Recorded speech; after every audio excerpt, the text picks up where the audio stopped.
We discussed about Marxism and the evolution of Marxist literary criticism in the last class. We also just introduced the Frankfurt School as an offshoot of Marxist literary criticism. തുടക്കം മാത്രമേ നമ്മൾ പറഞ്ഞിട്ടുള്ളൂ. അപ്പം അത് Frankfurt school എന്ന് പറയുന്നത് an institution or a part of institution that was established in 1923 in Germany. And it was greatly influenced by Russian formalists who had to flee from Soviet Union and enter Germany. Soviet യൂണിയനിന്ന് exile ചെയ്യപ്പെട്ട ചില critics ഉണ്ട്, Russian formalist ആയിട്ടുള്ള ചില critics. They went to America and many parts of Europe, and just like that they had also gone to Germany, and they came in touch with many German philosophers and critics, and they influenced them and resulted in founding of Frankfurt School of Marxist Aesthetics. It was established in University of Frankfurt. അതൊരു research institute in university of Frankfurt ആയിട്ടാണ് അത് establish ചെയ്തത്. Hence the name Frankfurt school.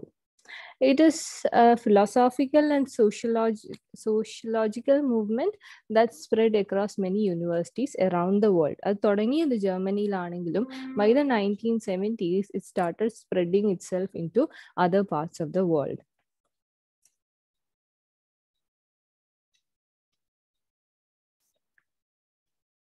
Now, what did they do?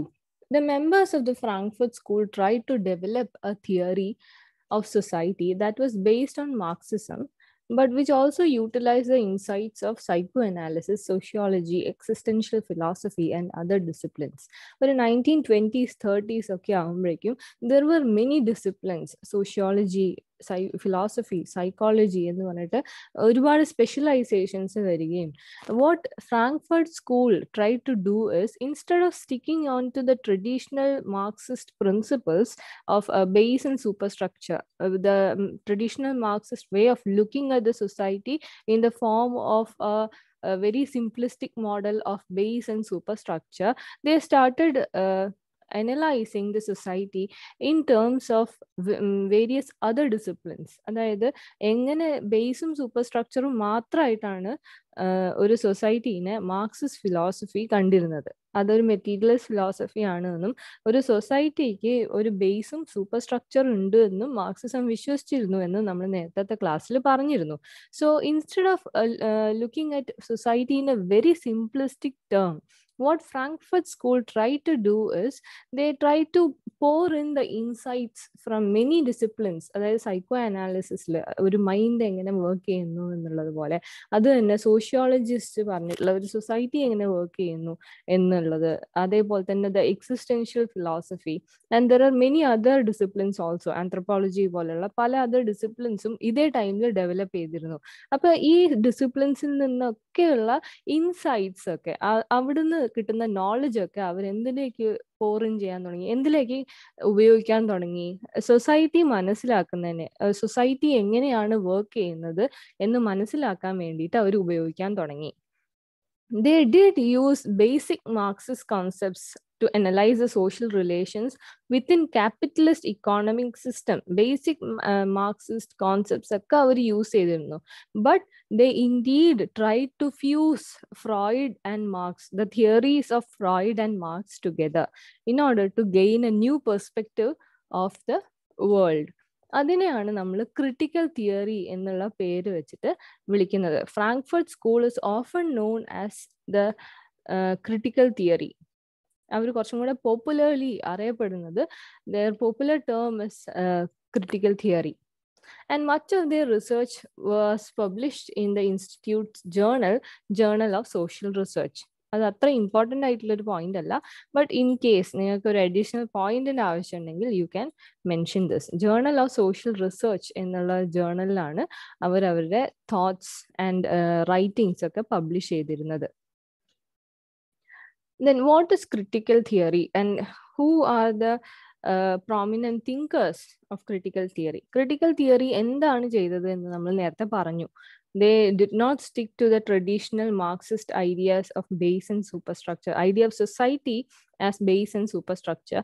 Instead, they tried to take in knowledge from all the disciplines and understand society in a better way. Okay, ആരാണ് prominent thinkers? അത് നമ്മൾ നേരത്തെ ക്ലാസ്സിൽ പറഞ്ഞതാണ്. Walter Benjamin, Herbert Marcuse and Theodor Adorno main theorist ആയിട്ട് വരുന്നത് ഇവരൊക്കെയാണ്. There are many other thinkers also. Since the 1970s, a second generation began with Jürgen Habermas and others.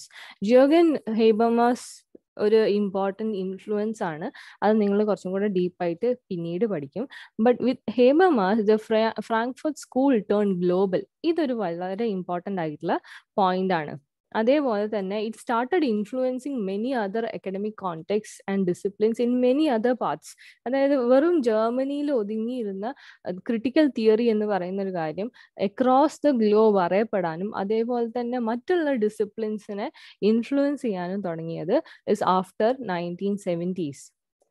They disavowed theoretical Marxism, though they remained highly critical of capitalism and increased influence of the ways of life and its increased influence.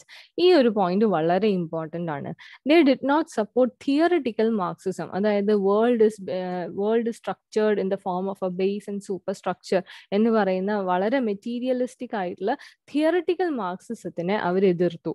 They disavowed it, although they were highly critical of capitalism, but they did not support capitalism. They were strongly against capitalism and its increased influence of the ways of life. They believe that capitalism is increasingly influencing each one of our lives and they were against it. അവർ മാർക്സിസത്തിനെ, theoretical മാർക്സിസത്തിനെ ചെറുതായിട്ടൊന്ന് തള്ളി പറഞ്ഞെങ്കിലും they were critical about capitalism. അതൊരു major point ആണ് about critical theory. Then we have the major figure Louis Althusser. Louis ആണ് LOUIS, Louis Althusser. He is a French Marxist theoretician. ഇത് വളരെ ഇമ്പോർട്ടൻ്റ് ആയിട്ടുള്ള ഒരു ഫിഗർ ആണ് in the history of Marxist philosophy. Now Marxism ഇന്ന് എവിടെ നിൽക്കുന്നു എന്ന് പറയണമെന്നുണ്ടെങ്കിൽ you can not explain Marxism today without touching Althusser's terminologies and theories. Althusserന്റെ തിയറീസ് പറയാതെ നിങ്ങൾക്ക് ഇപ്പോഴത്തെ മാർക്സിസത്തിനെ കുറിച്ച് ഒന്നും പറയാൻ പറ്റില്ല. Okay, so this is a very important personality in the history of Marxism and also a very important person for you because questions will be asked from this part of the chapter. So he is a French Marxist theoretician. His contribution will become clear if you outline some of the key terms and concepts. ഇപ്പോൾ നമ്മൾ ചെയ്യാൻ പോണത് അതാണ്. In order to understand his idea of Marxism, what we call as revisionist Marxism, അത് മനസ്സിലാക്കാൻ വേണ്ടിയിട്ട് we are trying to go through some of his terms. First term is overdeterminism. A word borrowed from Freud. Freud psychological conditions-നെ കുറിച്ച് പറയുന്ന ഒരു term ആണ് overdeterminism എന്ന് പറയുന്നത്. Things, he means that everything is overdetermined by or overdetermined. Okay, it is a term which designates an effect which arises from a variety of causes.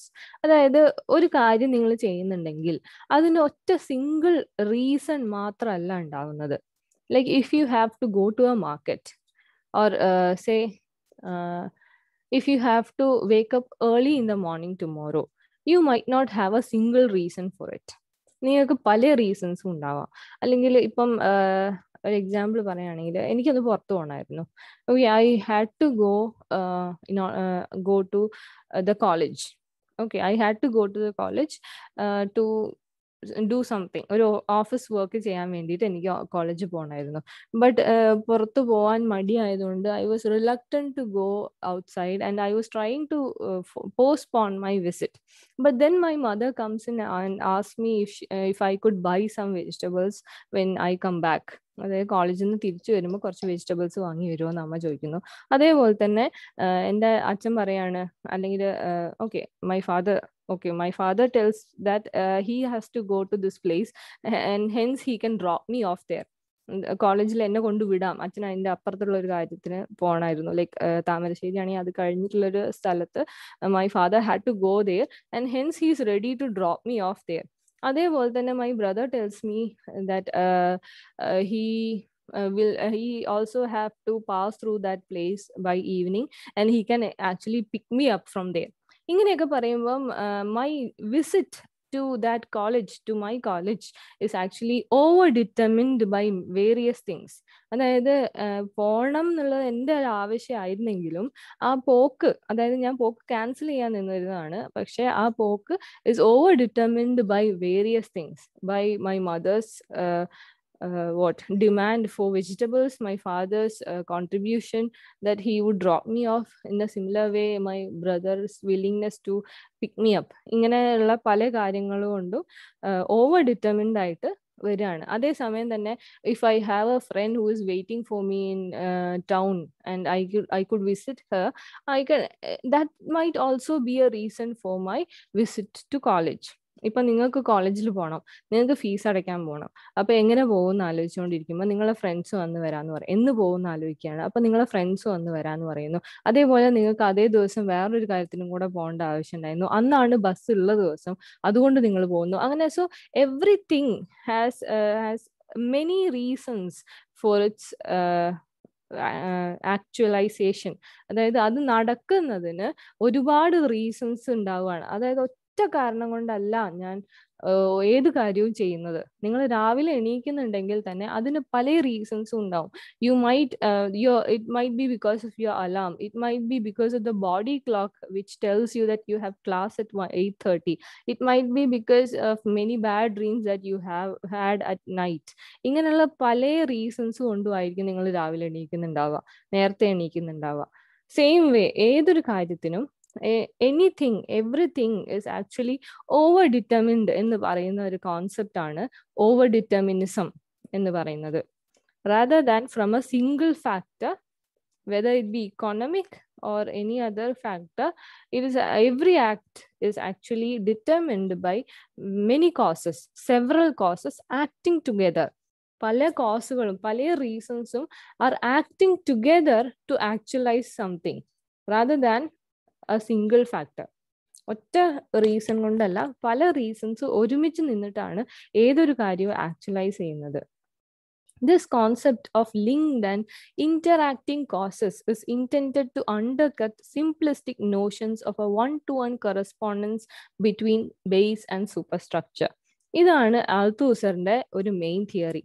ബേസും സൂപ്പർ സ്ട്രക്ചറും, traditional Marxism പറയുന്നത് ബേസും ഉണ്ട് സൂപ്പർ സ്ട്രക്ചറും ഉണ്ട്. ഈ ബേസും സൂപ്പർ സ്ട്രക്ചറും എന്താ പറയാ വളരെ ലീനിയർ ആയിട്ട് ലിങ്ക്ഡ് ആണ് എന്നും അത് എന്താണ് ഇറ്റ് കുഡ് വൺ ലീനിയർ എന്താ പറയാ ബേസ് എപ്പോഴും സൂപ്പർ സ്ട്രക്ചറിനെ വളരെ എളുപ്പത്തിൽ അല്ലെങ്കിൽ വളരെ ലീനിയർ ആയിട്ട് ഇൻഫ്ലുവൻസ് ചെയ്യുന്നു എന്നുമാണ് പറഞ്ഞു വെക്കുന്നത്. അപ്പൊ on the other hand, what Althusser tries to say is that base and superstructure has a very complicated relationship. അത് ഒരു simplistic one two one correspondence അല്ല, വൺ ടു വൺ റിലേഷൻഷിപ്പ് അല്ല ഉള്ളത്. on the other hand, base and superstructure are connected in multiple ways. Okay, അത് നമ്മൾ കുറച്ചും കൂടെ detail ആയിട്ട് അടുത്ത ഓരോ ടേംസ് പറയുമ്പോഴും പറയും. എല്ലാത്തിലും ആൽത്തൂസർ ട്രൈ ചെയ്യുന്നത് എന്താ വെച്ചാല് ഈ ബേസും സൂപ്പർ സ്ട്രക്ചറും തമ്മിൽ ഒരു വൺ ടു വൺ കറസ്പോണ്ടൻസ് അല്ല ഉള്ളത് എന്ന് പറയാനാണ് നോക്കുന്നത്. Okay, then the second one is the notion of relative autonomy, which is a view that in spite of the connections between culture and economics, art has a degree of independence from economic forces. Relative autonomy എന്നാണ് അതിന്റെ പേര്.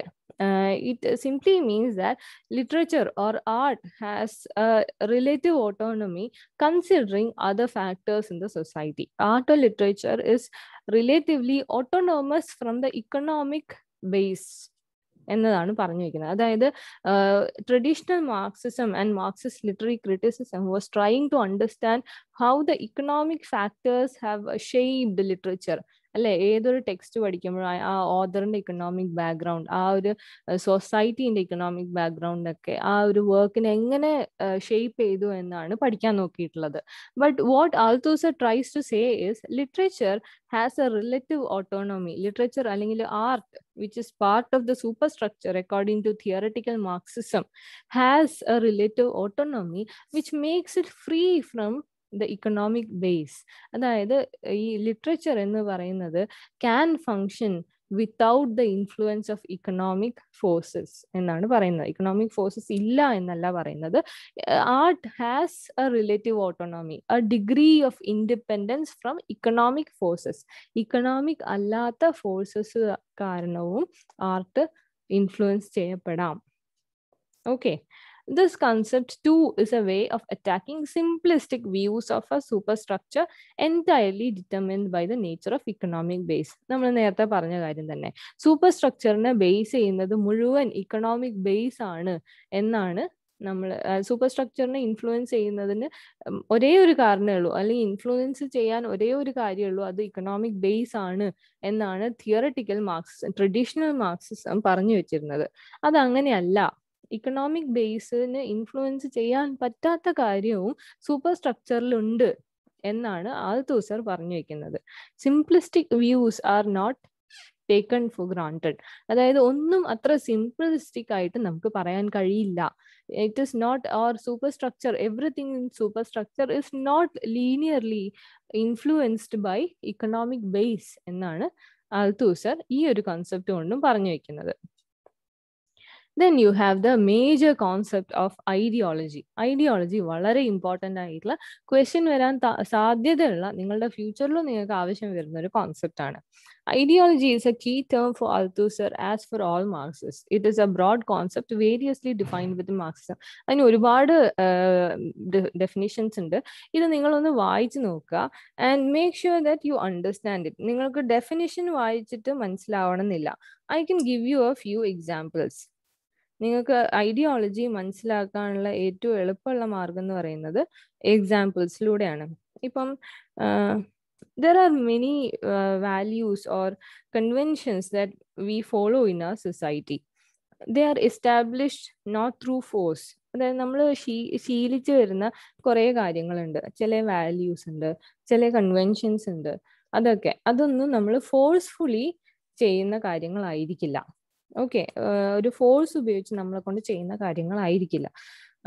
അതിന് പകരം art or literature might have a great role in conforming us into that system. നമുക്ക് സൊസൈറ്റിയിൽ ഒരു given value system ഉണ്ട്. അതിലേക്ക് നമ്മളെ ഒരു കൺഫേം ചെയ്യാണ് ചെയ്യുക, അതിലേക്ക് നമ്മളെ ഇൻക്ലൂഡ് ചെയ്യാണ് ചെയ്യുക through various things. How are we conformed to that value system is what is called ideology. ഒരു എക്സാമ്പിൾ പറയുകയാണെങ്കിൽ, ഇപ്പം ഒരു ട്രൈബ് ആണെന്ന് വിചാരിക്കാം. ട്രൈബ് അല്ല, നമുക്കും ഇതേ ശീലങ്ങളുണ്ട്. But take for example tribe. ഒരു ട്രൈബൽ കൾച്ചറിൽ children are made to listen to stories by their elder ones. അത് നമുക്കും ഉണ്ട്. ചെറിയ കുട്ടികൾക്ക് നമ്മൾ കഥ പറഞ്ഞു കൊടുക്കും. ആ കഥ പറഞ്ഞു കൊടുക്കുന്നത് എന്താണ്, ഇപ്പം എക്സാമ്പിൾ ട്രൈബിന്റെ ആണ് എടുക്കുന്നത്.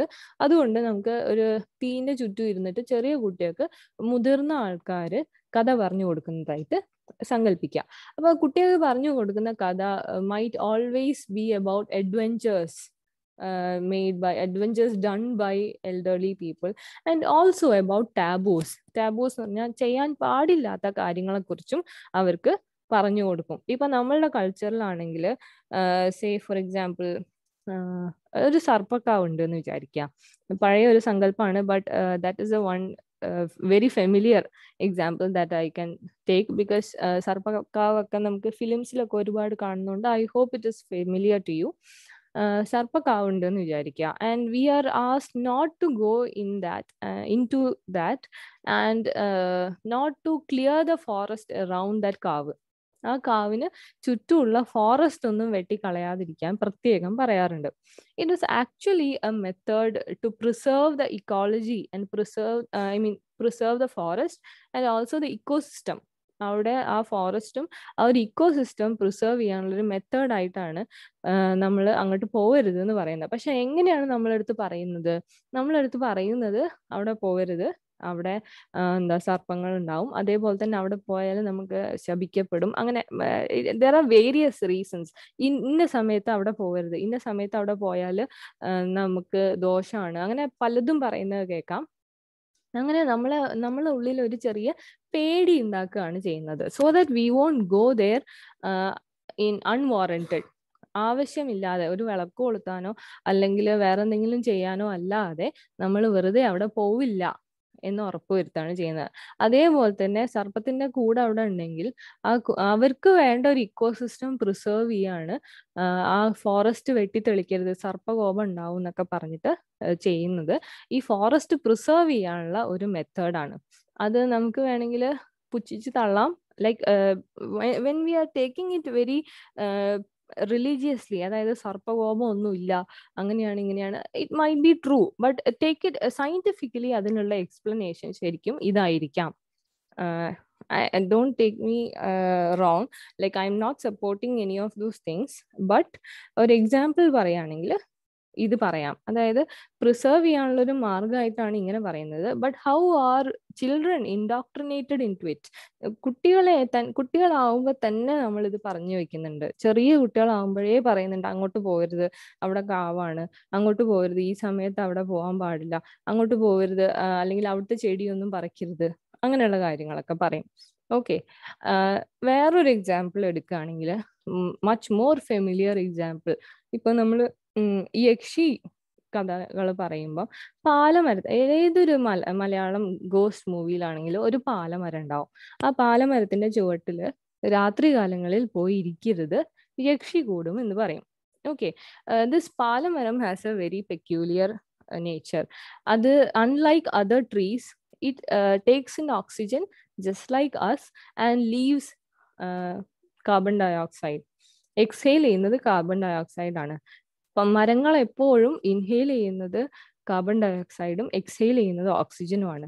On the other hand, palamaram is one exception, like a few more വേറെയും എക്സെപ്ഷൻസ് ഉണ്ട്.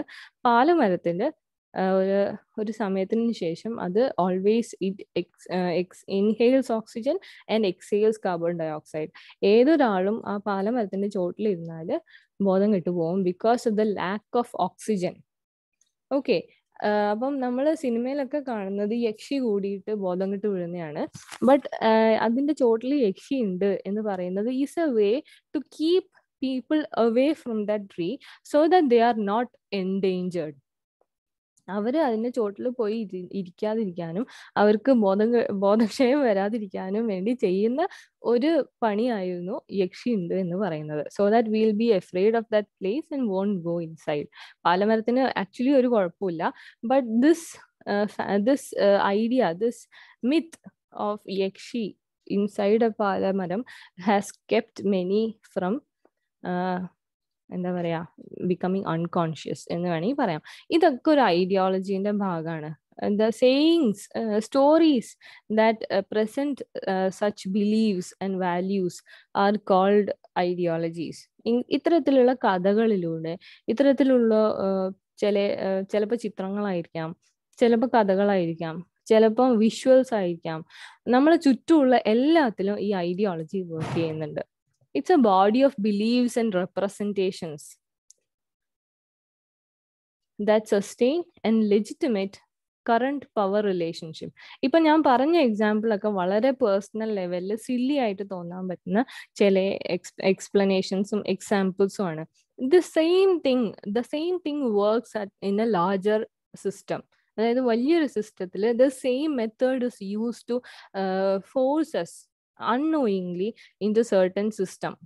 അതായത് ചില പവർ റിലേഷൻസ്, ചില അധികാരങ്ങളും അധികാര കേന്ദ്രങ്ങളും ഒക്കെ നിലനിർത്താൻ വേണ്ടിയിട്ട് ഇതേ ഐഡിയോളജി, അതായത് ചില കഥകളിലൂടെ പറഞ്ഞ് വിശ്വസിപ്പിക്കുന്നതിലൂടെ ചില പവർ റിലേഷൻസ് സസ്റ്റെയിൻ ചെയ്യാൻ പറ്റും.